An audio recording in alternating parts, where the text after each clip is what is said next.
Magandang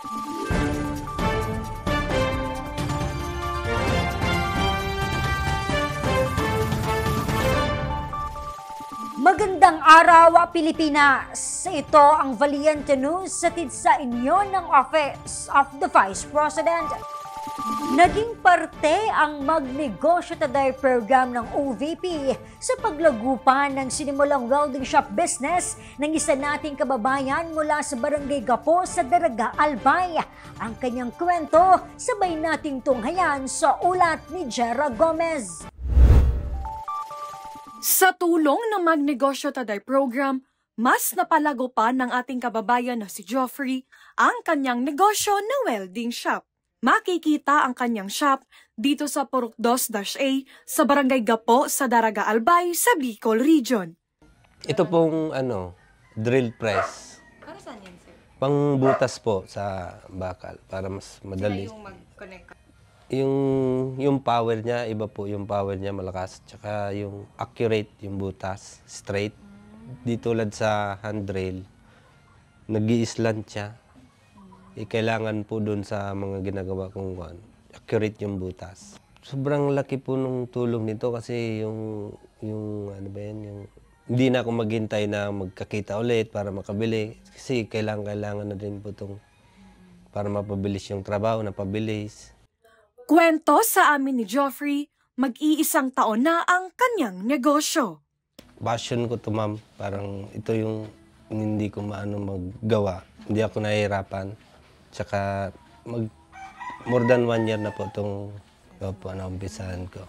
About sa mga metal works, mga customized, mga bed frame, metal door, mga metal tables. Dati po akong OFW, so sa barko po nag-aaral din ako doon. Tsaka YouTube.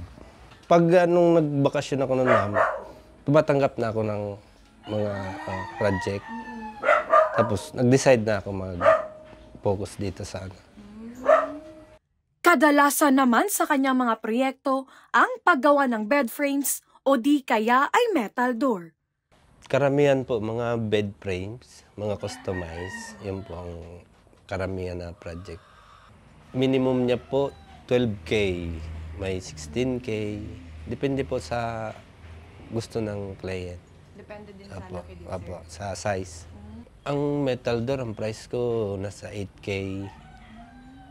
So yung metal table, yung set niya 16K, kasama ng upuan. Sa ngayon, aabot na sa may 20,000 pesos ang buwang kinikita ng welding shop ni Geoffrey. May Facebook page rin siya kung saan maaaring mag-inquire ang kanyang mga customer. Mula rito sa Daraga, Albay, ako po si Jera Gomez. Lahat para sa Diyos, bayan at pamilyang Pilipino. Valiente News.